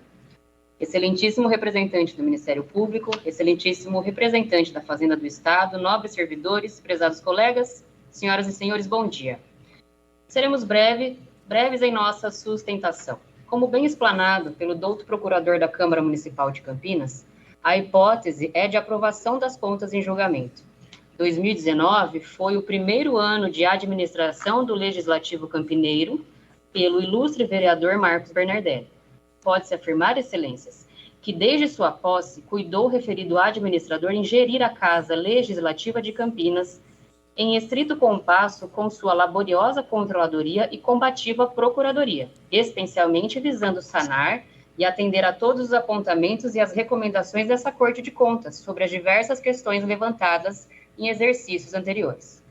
Não foi um trabalho fácil, tampouco se pôde concluí-lo na velocidade desejada. Mas o fato é que sim, conseguiu dentro do biênio de sua administração sanear todas as irregularidades antes apontadas há anos nas contas do Legislativo Campineiro. Até por isso, excelências, essa egrégia corte recentemente aprovou em grau recursal as contas dos exercícios de 2016 e 2018, que ostentavam os mesmos e reiterados apontamentos, reconhecendo inclusive que, abre aspas, as correções dos quadros de pessoal das câmaras municipais demandam uma série de providências que muitas vezes não se concretizam num único exercício, ainda mais se tratando de um município de grande porte como o de Campinas. Fecha aspas. E como comprovado nos autos, todas as correções necessárias foram implementadas pelo administrador para adequação da razoabilidade entre o número de cargos comissionados e efetivos, fixação de requisitos de escolaridade de cargos em comissão, obstar pagamentos indevidos de gratificações e nulificar provimento de funções por concurso interno. Paralelamente, cuidou o administrador de valer-se da necessária austeridade orçamentária em sua elaboração e especialmente em sua execução. Por isso, excelência, todos os índices constitucionais e legais foram atendidos com larga folga.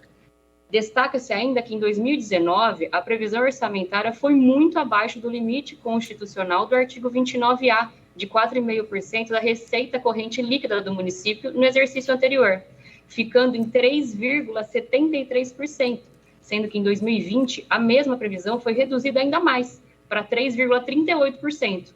Vejam, excelências, que foi sobre essa previsão orçamentária austera e reduzida que o administrador implementou as medidas de gestão e controle destacada nos autos e que permitiram uma sensível economia de aproximadamente 30 milhões de reais só no exercício de 2019.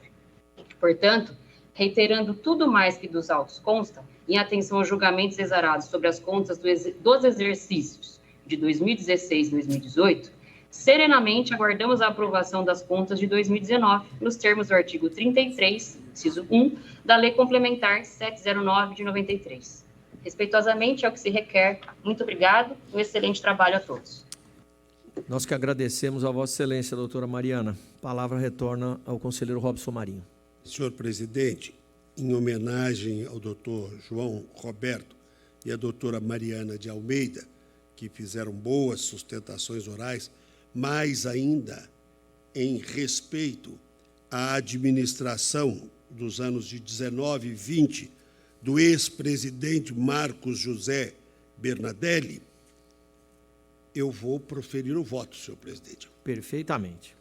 Ficou demonstrado nas sustentações, como está demonstrado e comprovado no processo, que todas as imperfeições referentes ao quadro de pessoal apontado em seguidos anos foram devidamente corrigidos nos anos de 19 e concluído no período de 20, já que o mesmo presidente de 19 foi o presidente de 2020. Portanto, mostrou que o presidente não ficou inerte e atendeu às recomendações do tribunal e, com a cooperação e a compreensão dos seus pares, conseguiu regularizar toda a situação. Eu falo isso porque eu fui vereador.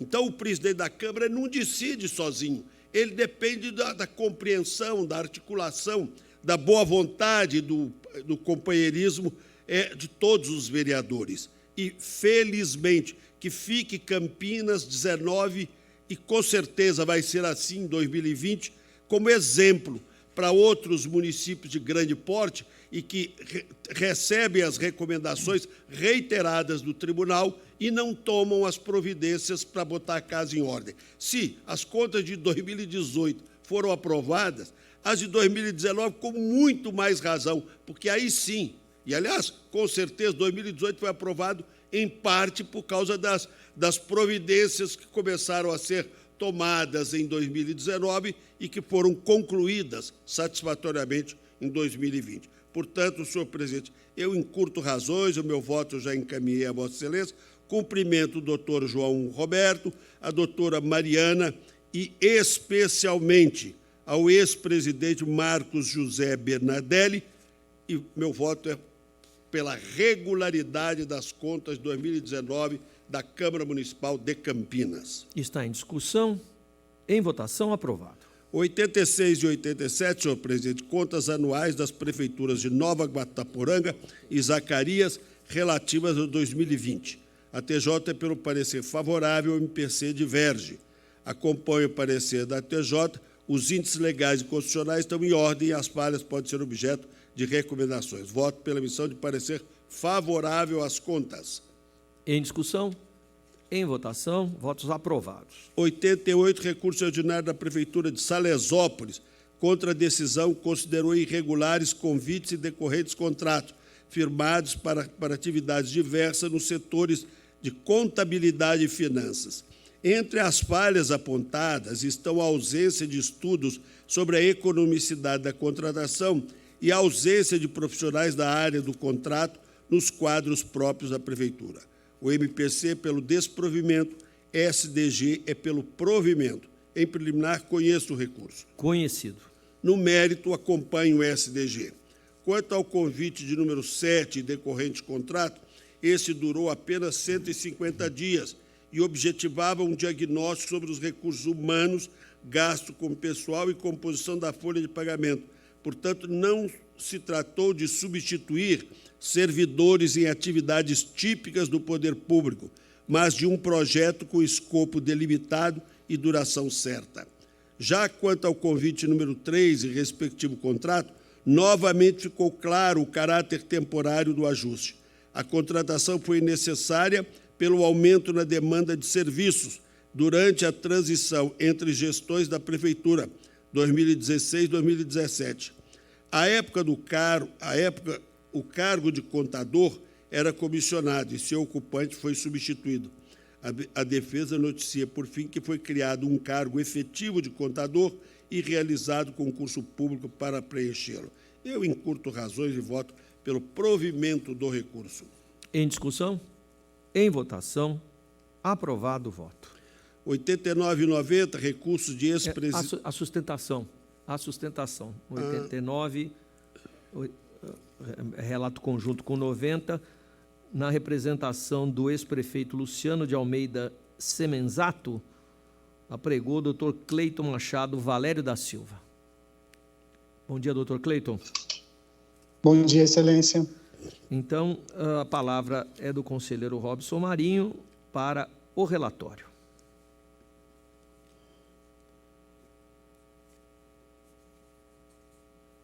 Recursos de ex-prefeitos de Caconde contra a decisão que julgou irregular a execução de contrato firmado para obras e serviços de infraestrutura em áreas e vias urbanas. A sentença registrou que, a despeito da paralisação das obras, a municipalidade deu por concluído o serviço, com apenas 82,5 realizados. E isso sem nenhuma prova de que o valor pago pela parcela faltante, 17,5%, tenha sido restituído aos cofres da Prefeitura. É um breve relatório e eu aguardo uma brevíssima sustentação do Dr. Cleiton. A palavra é da defesa pelo prazo regimental. Excelentíssimo doutor Renato Martins Costa, doutor Robson Marinho, doutora Cristiana, doutor Sérgio Queira-Ross, doutor Rafael Baldo, demais que nos assistem, cumprimento a todos. Rapidamente, excelências, eu venho à tribuna na defesa do senhor Luciano de Almeida Semensato, que foi prefeito de Caconde até 31/12/2016. O que eu venho à tribuna defender e pedir é o cancelamento da multa que foi aplicada ao senhor Luciano de Almeida Semensato. Por quê? A decisão proferida pelo doutor Antônio Roque Stadini reconhece a regularidade da licitação e da contratação. E as falhas que deram ensejo ao julgamento de irregularidade, elas se referem ao final dessa execução contratual, ao final da execução desse contrato. Como bem relatado pelo Dr. Robson Marinho, ao final da execução desse contrato, verificou-se a execução de 82,5% e não ficou justificada a devolução de 17,5%. Ocorre, excelência, que esse final de execução contratual, ele se deu em 2018, quando o senhor Luciano de Almeida Semensato já não se encontrava mais na chefia do Poder Executivo. A contratação em exame ela ocorreu no dia 23/6/2016. A primeira medição da obra ocorreu em janeiro de 2017, a segunda medição em julho de 2017 e a terceira medição em outubro de 2017. O acompanhamento da execução contratual ocorreu através do processo 1009-989-20, onde no evento 21.12, a fiscalização da Corte de Contas reconhece que até o final da execução da terceira medição não havia nenhuma irregularidade, não havia falha em relação à execução contratual. O que eu quero chamar a atenção é que o senhor Luciano de Almeida Semensato, ao deixar a administração pública em 31/12/2016, não cometeu nenhuma falha em relação à licitação, à contratação ou mesmo à execução contratual. Veja, a primeira medição ocorreu em janeiro de 2017, quando o senhor Luciano de Almeida Semensato já não estava mais na administração e onde a fiscalização também não encontrou nenhuma falha. Daí por diante, a responsabilidade pela execução contratual, pelo encerramento da contratação, pela devolução, pelas falhas que derem ensejo ao juiz de irregularidade, não pode recair ao senhor Luciano de Almeida Semensato, e sim ao prefeito que o sucedeu. Então, excelência, com base nessas rápidas considerações, eu gostaria de pedir à Corte de Contas que avaliasse a possibilidade de cancelar a multa aplicada ao senhor Luciano de Almeida Semensato, tendo em vista que as falhas que deram ensejo ao juiz de irregularidade não foram por ele cometidas, e também, no mesmo sentido, que se cancelasse a determinação de remessa dos autos ao Ministério Público, ao menos em relação ao senhor Luciano de Almeida Semensato, que se o processo vá ao Ministério Público Estadual, que vá com a observação de que o senhor Luciano de Almeida Semensato não participou, não teve responsabilidade pelas falhas que deram ensejo ao juízo de irregularidade. São essas as rápidas e breves considerações, excelência. Muito bem, doutor Cleiton. Nossos agradecimentos a Vossa Excelência. A palavra é do senhor relator. Em respeito ao doutor Cleiton, que foi breve na sua manifestação, mas falou exatamente aquilo que importava e que corresponde ao que está nos autos, eu vou passar ao voto. Em preliminar, conheço do recurso. Recursos conhecidos. No mérito, acolho os argumentos trazidos pelo senhor Luciano Semensato, pois ele já não estava à frente da prefeitura quando da terceira medição, aquela em que ocorreu a irregularidade. Portanto, eu voto pelo provimento do recurso do senhor Luciano Semensato para afastar sua responsabilidade e a multa, cancelo a multa a ele aplicada. E voto pelo desprovimento do papel do senhor José Filho, mantendo a irregularidade da contratação, da execução contratual. E também cancelo o envio do processo ao Ministério Público Ordinário. Então, é como voto. Em discussão, em votação, aprovado o voto do senhor relator. O último item ao meu encargo, senhor presidente, 91, recurso ordinário contra a sentença que julgou irregular convênio firmado entre o município de Águas de Lindóia e a Santa Casa local. O que fulminou o ajuste foi a falta de planejamento, transparências, custos unitários e metas detalhadas. O processo foi retirado da pauta em 29 de março para analisar os argumentos trazidos pela defesa em sustentação oral. Em preliminar, conheço do recurso. Conhecido. No mérito, voto pelo improvimento. Em discussão, em votação, aprovado. Para os itens finais, 92 e seguintes, retorna a palavra ao conselheiro Sami Vurma. Senhor presidente, itens 92 e 93, peço a retirada de pauta com retorno ao gabinete. Perfeitamente. Retirados com retorno ao gabinete. Item 94, apostilas e aditivos celebrados entre a Prefeitura de Mogi das Cruzes e o Centro de Estudos e Pesquisa Dom João Amorim, SEJAM, para registrar informações e alterar cláusulas relacionadas ao contrato de gestão 42 de 2012. Foi julgado regular o contrato, com recomendações pela segunda Câmara em 2017. Em relação à matéria, a MPC foi pela sua regularidade e meu voto a acompanha. Em discussão, em votação, aprovado. Item 95, dispensa de licitação e contrato firmado entre a Prefeitura de Gavião Peixoto, Centro de Promoção Educacional e Social na Comunidade, CEPROESP, para efetivar o Programa Municipal de Contratação de Aprendiz, na administração direta e indireta, para cumprimento da cota de aprendizagem da contratante. A fiscalização foi pela regularidade e meu voto acompanha. Em discussão, em votação, aprovado. Item 96, contas da Câmara Municipal de Bom Sucesso de Tararé de 2020. A MPC foi pela irregularidade dos demonstrativos, tendo em conta a gratificação concedida em período vedado pela Lei Complementar 173, bem como o pagamento de gratificação a título de auxílio para diferença de caixa. Esse é o relatório. Passo ao voto. A Câmara observou os limites relativos a gastos com folhas de pagamento, despesas totais, pessoal, remuneração de agentes políticos, execução orçamentária foi satisfatória. Com relação a uma das falhas apontadas, o tal auxílio para a diferença de caixa, a origem informou que os pagamentos foram cessados através de uma portaria de 2021. No mais, verifico que a matéria nunca mais foi objeto de apontamentos, não foi objeto de apontamentos de exercícios anteriores, e aí entendo que essa falha possa ser relevada sem prejuízo de se determinar a próxima fiscalização que acompanha a medida anunciada.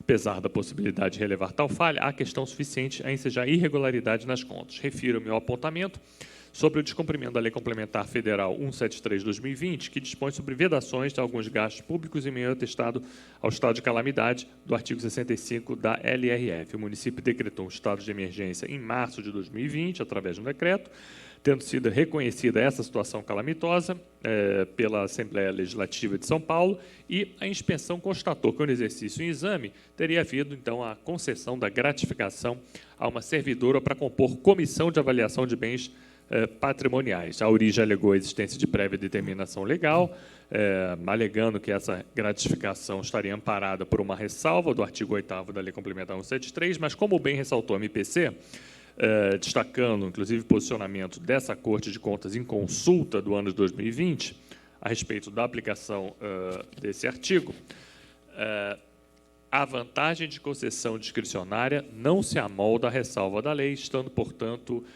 vedada nos termos do inciso 1º, aí se referindo a tal vantagem por participar de comissões. Voto, portanto, pela irregularidade das contas da Câmara, aplicando ao senhor José Antônio Rodrigues multa de 160 UFES e expedição de ofício ao Ministério Público Estadual. Em discussão, em votação, aprovado. Agora, a prestação de contas da Câmara de Nova Campina de 2019, a TJ foi pela regularidade, MPC pela irregularidade, ponto de acesso de cargos de livre provimento, requisitos de escolaridade incompatíveis, concessão de revisão geral anual aos subsídios de vereadores, etc. MPC foi pela regularidade, passo ao voto.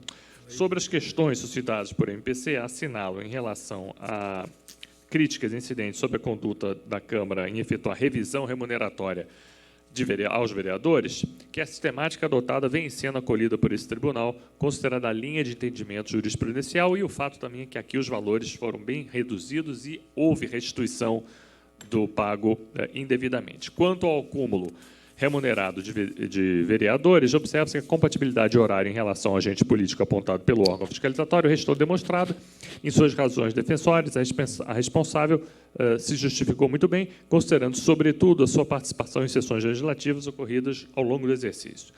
Sobre o quadro de pessoal, observa-se que as críticas sobre representatividade e atribuições de cargos de comissão, bem como também requisitos de escolaridade, não passaram despercebidas, ensejando recomendação desse tribunal para sua adequação e, de qualquer forma, o excesso de comissionados nesse exercício foi diminuto. Portanto, voto pela regularidade com ressalvas das contas. Em discussão? Em votação, aprovado. No item 98, há igualmente sustentação oral deferida. Apregou a doutora Alessandra Carlos.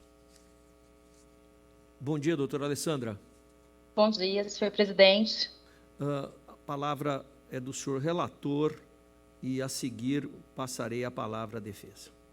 São contas anuais de 2020 da Prefeitura de Rifaina. A TJ foi pela emissão de parecer favorável, que a única falha apontada por MPC teria sido criação de um programa de benefício fiscal em ano eleitoral e a ausência do respectivo estudo de impacto previsto no artigo 14 da Lei de Responsabilidade Fiscal.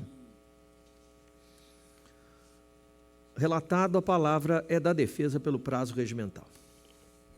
Excelentíssimo senhor presidente, doutor Renato Martins Costa, excelentíssimo senhor relator, doutor Sami Urma, excelentíssimos senhores conselheiros, respeitável secretário-diretor-geral, ilustríssimo representante do Ministério Público de Contas, doutor Rafael, meus cumprimentos extensivos aos estudantes de direitos e a todos que acompanham a presente sessão.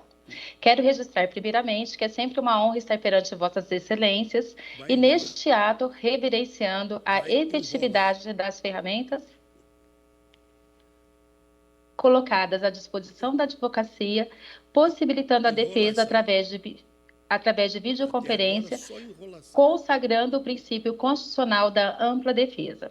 Analisando os autos, nota-se que após a apresentação da defesa, os autos tramitaram pelos órgãos técnicos operacionais desta Corte, recebendo em todos a TJ, Econômica e Chefia, manifestação pela emissão de parecer favorável, corroborando o apresentado nas justificativas por essa defesa. No entanto, o Ministério Público de Contas manifestou pela emissão de parecer desfavorável, posto que, no seu entendimento, houve infração eleitoral e inaplicabilidade da Lei de Responsabilidade Fiscal no tocante à autorização de implantação de programa de recuperação fiscal. Fundamentou seu parecer no artigo 73, parágrafo 10 da Lei 9.504/97 e artigo 14 da Lei Complementar 101/00, razão pela qual nos deteremos nessa sustentação a rechaçá-los. Antes, porém, de adentrarmos no mérito dessas questões, é importante recordarmos que o ano de 2020 foi atípico, posto o estado pandêmico ocasionado pela SARS-CoV, levando as gestores a tomarem medidas contingenciais, emergenciais e urgentes com consequências sanitárias e econômicas. Em razão do cenário apresentado em alguns países da Europa e Ásia, a Organização Mundial de Saúde, já em janeiro daquele ano, emitia declaração internacional para os demais países a fim de que adotassem medidas preventivas e restritivas, alertando-os das consequências que poderiam advir. Em março daquele ano, e já com previsão de decretação do estado de calamidade pública, houve a edição de medidas cautelares e decretos a nível federal e estadual que norteavam os municípios. No mérito das contas em análise e com o escopo de aumentar a receita tributária, a Câmara Municipal de Rifaina deliberou sobre proposição que autorizava a implantação de programa de incentivo para pagamento e parcelamento de débitos fiscais no município. Frisa-se aqui, e é importante deixar consignado, que referido programa albergava tão somente a isenção das penalidades pecuniárias, ou seja, as multas, os juros e as correções monetárias, restando inalterado o crédito tributário principal. Tal medida foi adotada por vários municípios e estados, não sendo exclusividade do município em análise, que, resguardando-se, editou a norma no início daquele mês, porém só a aplicou após as edições de normativas hierárquicas que a amparavam, tais como a medida cautelar deferida pelo Supremo Tribunal Federal na ADI 6357. Nesse diapasão, seria um contrassenso admitir que a edição de legislação com o intuito de alavancar receitas fosse considerada como renúncia das mesmas. E nesse raciocínio, não há o que falar em vedação eleitoral, tampouco diz respeito à lei de responsabilidade fiscal. Primeiro porque, que se caracterize o abuso de poder econômico contido no artigo 73 da Lei 9.504, haveria de se provar o liame entre a ação do pretenso candidato a favor de sua candidatura, sendo incontestável que a situação fático-jurídica em análise em nada se equipara ao enquadramento desta vedação.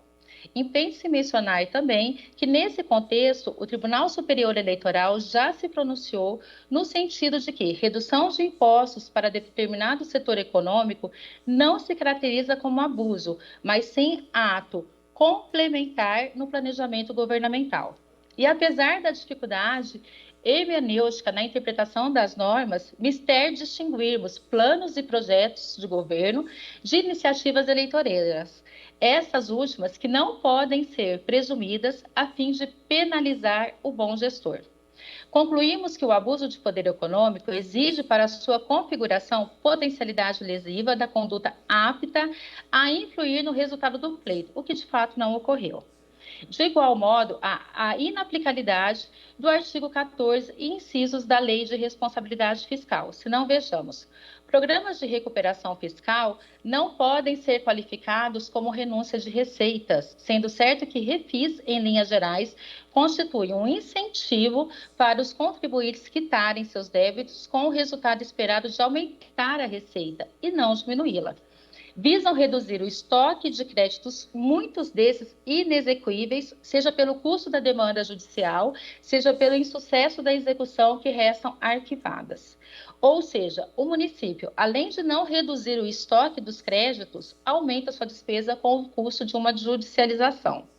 Restando incontroverso também que a implantação de incentivo fiscal, principalmente em ano pandêmico, em que muitos foram afetados economicamente, foi a melhor, se não a única alternativa do município para aumentar a sua receita tributária. Assim, podemos extrair que, juridicamente, o artigo 14 da Lei de Responsabilidade Fiscal não se aplica ao caso, uma vez que apenas se impõe a apresentação de impacto orçamentário quando a proposição acarreta aumento de despesa ou algum prejuízo. E ainda que fosse o caso de aplicabilidade de referida norma, no ano de 2020, tal obrigação foi dispensada em face da medida cautelar acima citada. E aqui não cabe a alegação ministerial de extinção por fato superveniente de referida medida, uma vez que a extinção se baseou justamente na promulgação da Emenda Constitucional número 106 de 2020, e que ratificou o que já havia sido deferido pelo Supremo Tribunal Federal. Ressalta-se mais uma vez que o programa de incentivo implementado pelo município de Rifaina tratou apenas de penalidades pecuniárias, que não podem ser confundidas com o tributo propriamente dito.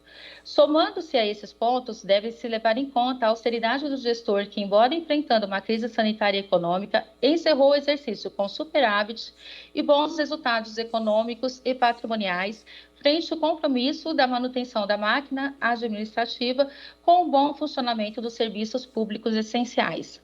Referidas medidas de austeridade implementadas pela atual gestão resultou na manutenção dos índices governamentais e na aplicação das obrigações constitucionais com correta aplicação dos índices legais na saúde, educação, recursos Fundeb e gastos com o magistério. Houve o correto pagamento de precatórios e débitos de pequena monta, as transferências de 12º para a Câmara Municipal e o estrito cumprimento dos percentuais impostos na Lei de Responsabilidade Fiscal no tocante a gastos com o pessoal.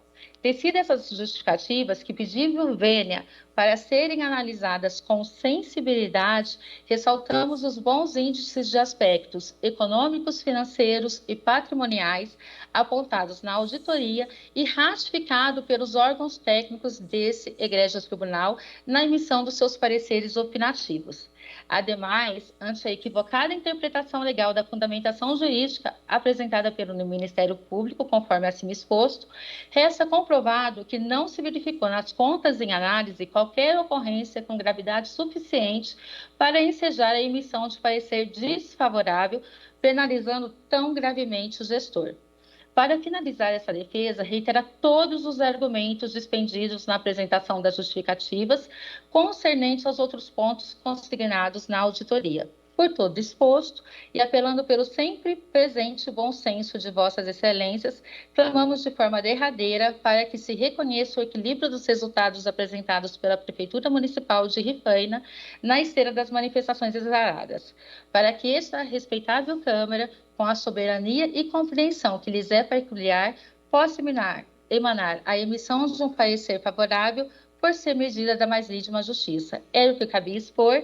Nessa oportunidade, mais uma vez agradecendo a preciosa atenção dispensada por Vossas Excelências. Tribunal que agradece a Vossa Excelência. Doutora Alessandra, a palavra retorna ao senhor relator. Senhor presidente, em respeito à argumentação da defensora, eu vou retirar o processo de pauta. Perfeitamente. Retorna o item 98 ao gabinete do senhor relator, que continua com a palavra. Item 99, embaixo da declaração de Centrais de Abastecimento de Campinas, CEASA, em face de decisão da segunda Câmara, que decidiu pelo não provimento de recursos deposto pela embargante. O voto embargado, ao manter juízo de irregularidade, pontuou que a recorrente não afastou nenhum dos pontos mais graves que relevaram a irregularidade, tais como persistentes resultados negativos, pagamento devido de verbas indenizatórias e servidores dispensados de cargos comissionados. Embargante, suas razões, reitera os termos de sua defesa, de que os valores referentes à depreciação de bens estariam em composição do cálculo para fins de orçamento e da apuração dos resultados do exercício. Afirma que a depreciação é apenas para fins contábeis, não havendo desbolso financeiro, e que isso foi desconsiderado, que, no final das contas, a CEASA teria apresentado lucro. Preliminarmente, conheço dos recursos. Conhecido. No mérito, os embargos merecem parcial acolhimento apenas. Cabe razão ao embargante quanto à alegação de que os valores de depreciação de seus ativos compuseram o cálculo de sua previsão orçamentária para 2018, bem como o balanço e demonstrações financeiras da CEASA por força de exigência contábil da Lei 6404. O valor total de depreciação integrou, ademais, as planilhas de despesas fixadas e executadas, elaboradas pela fiscalização dessa Corte. Por outro lado, não merece acolhimento a defesa e requerimento da embargante quanto à desconsideração de valores relativos à depreciação do exame da Corte, acerca dos resultados econômicos e orçamentários daquele ano de 2018, porque custos e despesas com depreciação de ativos imobilizados, apesar de não representarem uma saída de caixa imediata e efetiva, constituem, sim, custos e despesas relacionados à necessidade futura e certa de reposição ou manutenção de bens, em função do uso, desgaste ou obsolescência. Assim, os valores considerados no balanço espelham de modo fidedigno o resultado econômico daquela sociedade. Ante o exposto, voto pelo acolhimento parcial dos embargos, somente para que se promova a retificação pleiteada com exclusão do parágrafo embargado, cito aqui no voto, mantendo os demais termos do voto impugnado. Em discussão. Em votação, aprovado. O item 100, eu retiro o processo de pauta com retorno ao gabinete. Sem retorno ao gabinete do senhor relator, que continua com a palavra, havendo sustentação oral deferida para o item 102, que será relatado em conjunto com o 101. Doutor Esteban Saavedra Sandi Pinto Lizarrazu, presente em nossa sessão, para nossa satisfação, já está assumindo a tribuna da defesa. O senhor relator tem a palavra para a apresentação da matéria. São recursos ordinários, senhora Dalva Aparecida de Castro Zanetti, Instituto de Previdência dos Servidores Públicos de Olímpia Prev, contra a sentença que julgou ilegal o ato de aposentadoria promovido pelo Instituto em favor da interessada, negando-lhe registro com advertências. A negativa de registro deu-se em razão da promoção da ex-servidora por meio de transferência. A MPC foi pelo não provimento do apelo. Os autos constaram de sessão de julgamento dessa segunda Câmara, em 2021 ainda, em julho, e foi retirada de pauta a pedido do então relator. SDG pelo provimento. Doutor Esteban, a palavra de Vossa Excelência.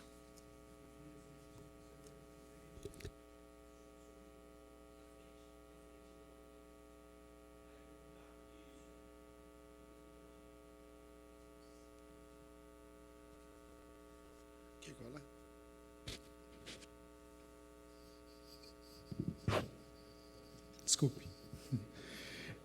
Bom dia, excelentíssimo conselheiro presidente, excelentíssimo auditor relator, em nome de quem cumprimento todos os demais presentes nessa sessão.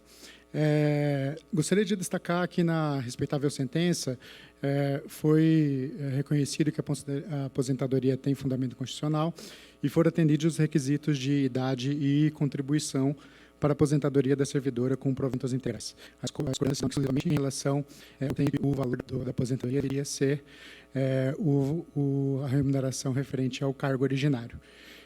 Essa alteração, ocorreu uma alteração no cargo da aposentada em 2003, dentro de um contexto de reestruturação da administração pública, em que ela buscava corrigir uma situação de fato em que diversos cargos não tinham as suas atribuições previstas. A aposentada ingressou no serviço público em 92, a alteração do seu cargo se deu em 2003, sendo que ela recolheu todas as contribuições com base na remuneração efetivamente percebida até sua aposentadoria em 2018, ou seja, ela permaneceu 15 anos recolhendo suas contribuições previdenciárias com base na remuneração do seu último cargo. A Lei Complementar 20 de 2003, embora ela tenha sido considerada inconstitucional, ela não transitou em julgado, ela perdeu seu objeto. A administração ela tentou corrigir essa situação, revogando essa lei de 2003, com a Lei Complementar 52 de 2008 e, posteriormente, com as leis complementares 135 de 2013 e 165 de 2015. O Ministério Público do Estado de São Paulo promoveu inquéritos civis para apurar a ocorrência de atos ilegais e também para verificar o cumprimento do acórdão do órgão especial do TJ. Não obstante, ele chegou à conclusão de que não houve nenhuma responsabilidade por parte desses agentes públicos. Logo, a aposentada tinha plena confiança de que todos os atos gozavam da sua mais plena legalidade. Além disso, a aposentada era subordinada, ela não concorreu para a alteração do seu cargo, sempre obedeceu às determinações da administração, e a alteração do seu cargo se deu, como já citado previamente, com fundamento em lei. Ela realizou, mais uma vez, todas as contribuições com base nessa última remuneração, por 15 anos, de modo que ficam claros a sua boa-fé e a confiança legítima de que perceberia sua aposentadoria com base nas contribuições que efetivamente fez. Essa peculiaridade, inclusive, o próprio STF tem afastado o precedente citado na respeitável sentença, considerando a boa-fé, a prevalência da boa-fé e confiança legítima nesses casos em que o servidor alcança e adquire o direito à aposentadoria. Por fim, invoco também o princípio da isonomia, já que em outros 6 precedentes juntados nos autos, que apreciaram situações fático-jurídicas idênticas à atual, consideraram as aposentadorias legais e determinaram seus registros. Eu agradeço muito e peço o provimento do recurso. Muito bem, doutor Estevam. Cumprimento e agradeço a Vossa Excelência. Retorno a palavra ao conselheiro relator. Senhor presidente, em respeito, então, à argumentação aqui do defensor, vou retirar de pauta com retorno ao gabinete. Perfeitamente. Então, o item 102 e 101, os itens 102 e 101, retornam ao gabinete do senhor relator, que continua com a palavra. Agora, item 103, recurso ordinário. Interposto em face de sentença que julgou irregular prestação de contas da Prefeitura de Osasco, relativos à Prefeitura de Osasco, condenando o beneficiário à devolução de quantia e multa de 350 UFESPs ao responsável, presidente da entidade à época, senhor João Carlos Costa de Mello. Fundamentou o juízo de irregularidade, a administração dos repasses a público local, de associados apenas, em desfavor do objeto do plano de trabalho, que seria o custeio de representação da cidade de Osasco em competições oficiais, envolvendo crianças, adolescentes e adultos. STG foi pelo não provimento, plenamente conheço do apelo. Conhecido.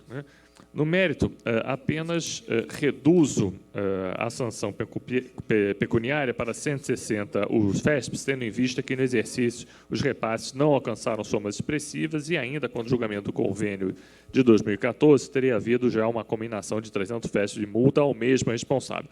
Portanto, voto pelo provimento parcial para reduzir o valor da multa para 160 FESPs. Em discussão, em votação, aprovado. Agora, itens 104 e 105 em conjunto, recursos ordinários do Instituto Nacional de Pesquisa e Gestão em Saúde, a Prefeitura Municipal de Santa Branca, contra a sentença que julgou irregular a prestação de contas de repasse em 2017. Também teria determinado a decisão recorrida, a devolução de valores com aplicação de multa e inclusão do nome do senhor Celso Simão Leite, prefeito à época, naquela relação de responsáveis por contas julgadas irregulares. preponderou o juízo de irregularidade, pagamento de valores à beneficiária compreendidos como taxa de administração em desobediência à súmula dessa Corte, além de outras falhas. A SCG foi pelo provimento parcial do recurso, preliminarmente conheço do mesmo. Conhecido.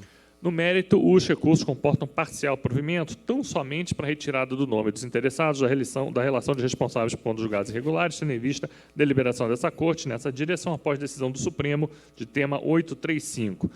Desde então, para esse tribunal, a relação dos responsáveis por contas julgadas irregulares, destinados à Justiça Eleitoral, englobaria tão somente presidente de câmaras e responsáveis pelo balanço geral, com contas definitivamente julgadas irregulares por esse tribunal, não alcançando responsáveis pela prestação de contas de valores transferidos ao terceiro setor, como é o caso. Em acréscimo, os demais argumentos recorrentes não conseguiram afastar a principal mácula relacionada à matéria, que é o negócio da taxa de administração. Todavia, em que pese a multa ter caráter personalíssimo, considerando o falecimento do ex-prefeito Celso Simão Leite, faleceu ainda em 2020 de infarto, proponho a exclusão de pena pecuniária que lhe foi imposta. Portanto, meu voto é pelo provimento parcial dos recursos ordinários, para afastar a determinação de inserção do nome do senhor Celso Simão, prefeito à época, e do senhor Nelson Alves Lima, presidente da beneficiária, da relação de responsáveis por contas julgadas irregulares, retificando a decisão proferida para fins de fundamentar também a decisão no artigo 2º, inciso 17º da Lei Complementar 709 de 93, retirando a menção ao artigo 33, inciso 3º da menção da lei, e cancelar a multa antes aplicada em face do falecimento do apenado, mas mantendo o juízo de irregularidade. Em discussão, em votação, aprovado. Agora, eu relataria em conjunto os itens 106 a 110, senhor presidente, mas creio que no item 109 há um pedido de Perfeitamente. sustentação. Vamos isolar o 109, então. Eu posso ir relatando Vossa Excelência relata em conjunto 106, 107, 108 e 110, e o 109 fica como último item, já que há sustentação. Perfeitamente. Todos eles tratam, respectivamente, balanços gerais, o primeiro do consórcio intermunicipal, são todos recursos ordinários, o primeiro balanço geral do consórcio Vale do Paranapanema, ANVAPA, de 2012, o segundo balanço geral da Previdência Municipal de General Salgado, de 2016, 108, prestação de contas de 2012, de repasse da Prefeitura de Batatais à Comarev, Associação Comunidade Historiadora Recuperando Vidas, e o 110 são prestações de contas de repasse de 2014 da Prefeitura de Mococa ao Instituto PROE. Em todos eles, os órgãos da Casa, a TJ e MPC, foram pelo desprovimento dos apelos. Preliminarmente, conheço dos recursos. Recursos conhecidos. No mérito, em relação ao item 106, o principal problema seria a falta suposta de recolhimentos em encargos sociais e a parte comprova seu pagamento. No 107, havia uma questão suscitada relativa à situação atuarial e orçamentária da Prefeitura, mas as justificativas comprovam que a inadimplência da Prefeitura era da Prefeitura e não do ente previdenciário, e que a autarquia teria adotado providências para cobrar essa inadimplência através da interposição de ação de execução fiscal. Item 108, o problema teria sido a não fixação de metas, mas houve aplicação na finalidade dos recursos do convênio e houve restituição daquilo que teria extrapolado o previsto originalmente no ajuste. E no item 110, a falha de haver supostamente uma taxa de administração, na verdade, não se sustenta, uma vez que esses recursos, com esse título, foram aplicados na finalidade do convênio, não evidenciando ganho econômico. Portanto, dou provimento a todos esses apelos. Votos em discussão, em votação, aprovados. Então, vamos para o último item, o 109, pregou o doutor Tiago de Carvalho Zingarelli. Bom dia, doutor Tiago. Não conseguimos ouvi-lo. Não.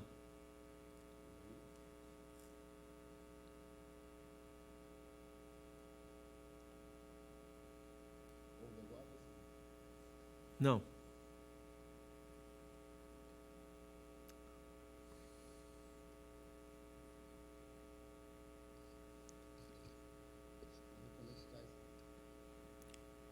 Doutor Tiago, Vossa Excelência me ouve bem e me vê? Opa, agora? Vamos lá? Está ouvindo? Agora sim, agora sim. Agora sim. Então a palavra retorna ao senhor relator. Recurso ordinário do Instituto de Previdência do município de Morro Agudo e prêmio contra a sentença que julgou irregulares suas contas de 2018.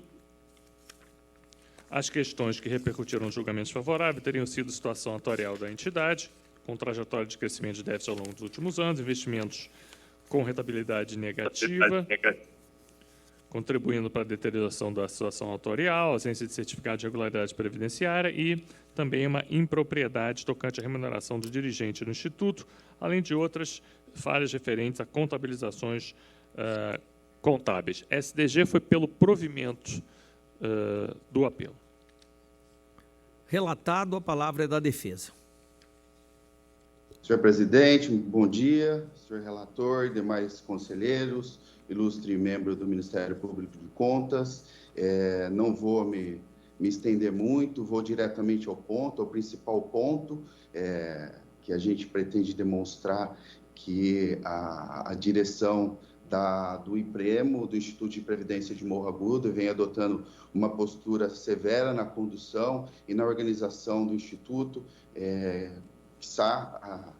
se diga, a boa execução financeira do Instituto, sempre zelando pela boa direção ali do órgão. Especificamente, excelências, eu gostaria de atentar os senhores para 2 pontos específicos ocorridos no ano de 2017 e que certamente impactaram nas contas do Instituto de forma a causar um déficit atuarial elevado. 2 situações ocorridas no ano de 2017 dizem respeito, primeiro, a um reparcelamento, na verdade, de contribuições em débito pela municipalidade, pelo Poder Executivo, referente aos anos de 2012 a 2016, que, após uma autorização da Secretaria de Previdência Nacional, ocasionou na Lei Municipal 3.073 de 2017, que autorizou o parcelamento dos débitos, o reparcelamento dos débitos existentes do Poder Executivo em 200 parcelas. Ao autorizar esse reparcelamento, automaticamente se diminuiu a receita mensal do Instituto, que até então oferia um valor X com o parcelamento existente e passou a oferir um valor muito menor em razão do alto número de parcelas. Não menos, excelências, no mesmo ano, o Poder Executivo Municipal autoriza um programa de aposentadoria incentivada que reflete diretamente no déficit atuarial da entidade. E isso acaba ocorrendo ali no ano de 2017 e vai tendo reflexo nos anos subsequentes. Notadamente, a direção do Instituto, em face dessas situações, jamais deixou de tomar qualquer tipo de atitude, seja em face dos débitos existentes ali, em face de parcelamentos que não vinham sendo cumpridos, reparcelamentos que também acabaram não sendo cumpridos e acabou acarretando em diversas notificações feitas pela direção do Instituto de Previdência no sentido de oferir essa receita decorrente de atrasos. Ocorre que, infrutíferas vezes, notificando, inclusive, ao Tribunal de Contas, foram relatados os atrasos incidentes repetidamente, não houve razão outra a não ser o Instituto de Previdência ajuizar 2 ações de execução. Ou seja, excelências, na mesma esteira do que vem se decidindo em contas anteriores, em balanços gerais anteriores do Instituto, mercê do que aconteceu no próprio julgamento das contas de 2015, notadamente a direção toma todas as providências para que não haja déficit atuarial ou que ele seja o menor possível, sempre notificando a autoridade do Poder Executivo para que tome as precauções. Outra situação que certamente nas contas futuras ocasionará o aumento do déficit atuarial é a falta de implementação de todas as ações, de todas as medidas decorrentes da Emenda Constitucional 103, que, insistentemente, o Impremo, e que fique consignado aqui, vem notificando o município para que implemente essas medidas. Todavia, sob inércia do Poder Executivo. Nessa razão, nessa esteira, entendemos que a direção não pode sofrer uma punição de irregularidade das suas contas por ausência de tomada de decisão do Poder Executivo, e nessa esteira foi o julgamento das contas de 2015, que afastou a responsabilidade da direção do Impremo, e nesse mesmo sentido nós pedimos que o tribunal acate nossa argumentação. Outro ponto de primordial importância, excelências, é a questão do investimento na rentabilidade da carteira do Impremo. Notadamente, o maior investimento consta de ações, de carteiras de investimento que remonta à data de 2009, quando a atual diretoria não estavam no Impremo. E, naquela ocasião, optou-se por essa carteira, e essa carteira vem ocasionando impacto. Mercê isso ocorre em outros institutos que optaram pela mesma carteira, uma carteira que vem causando um déficit orçamentário. Todavia, em 2012, até a presente data, a atual direção do Impremo vem investindo somente em carteiras obtidas de bancos oficiais, ou seja, Banco do Brasil e Caixa Econômica Federal. E essa carteira de investimentos adotadas desde 2012 pela atual direção, ela tem rentabilidade positiva, razão pela qual, notadamente, se demonstra aí toda a boa-fé da diretoria, desde 2012 até a presente data, em conduzir da melhor forma a execução das contas da entidade. Quanto à ausência da certificado de regularidade previdenciária, excelências, que se consigne aqui nessa sessão, que, notadamente, quando a administração consegue um parcelamento ou um reparcelamento, ela ingressa com ação declaratória e, notadamente, ela consegue, por via judicial, a regularidade previdenciária. E, ao passo que ela consegue por via judicial, ela deixa de efetuar alguns pagamentos de parcelamento ou reparcelamento. E isso impacta desfavoravelmente ao Instituto de Previdência, todavia sem a sua participação em tal irregularidade. Razão dessa que também pedimos vênia e que seja reconsiderado e o acatamento aí do nosso recurso ordinário. São as razões sucintas, os demais pontos, acho que nós conseguimos esgotar e demonstrar por vias matemáticas que o Impremo vem tomando todas as medidas e vem seguindo todas as orientações dessa Corte de Contas. Agradeço a disponibilidade de Vossas Excelências em nos ouvir e, no mérito, peço que seja dado provimento ao nosso recurso. O senhor relator tem a palavra. Muito obrigado, doutor. Senhor presidente, já me encontro em condições de proferir meu voto. Pois não. Meu voto acompanha as ponderações de SDG e, como também muito bem sustentou o nobre defensor, de fato, o Instituto, através do seu gestor, começou a tomar, desde aquele exercício, medidas para resolver o inadimplemento da Prefeitura, não se mostrou inerte e muito bem explicou as consequências dos parcelamentos em 200 prestações da Prefeitura em relação à sua dívida, como isso afetou a Receita Previdenciária. E, além do mais, naquele ano, o Instituto obteve resultados de execução orçamentária com superávit e ainda fez economias em suas despesas administrativas. Sobram pequenas falhas a serem corrigidas e, portanto, meu voto é pelo provimento do recurso para julgar regulares com ressalvas e as correspondentes determinações em relação às contas de 2018 do Instituto. Muito bem. Agradeço a Vossa Excelência. Está em discussão, em votação, aprovado. Encerramos a nossa ordem do dia. Todos os itens cumpridos.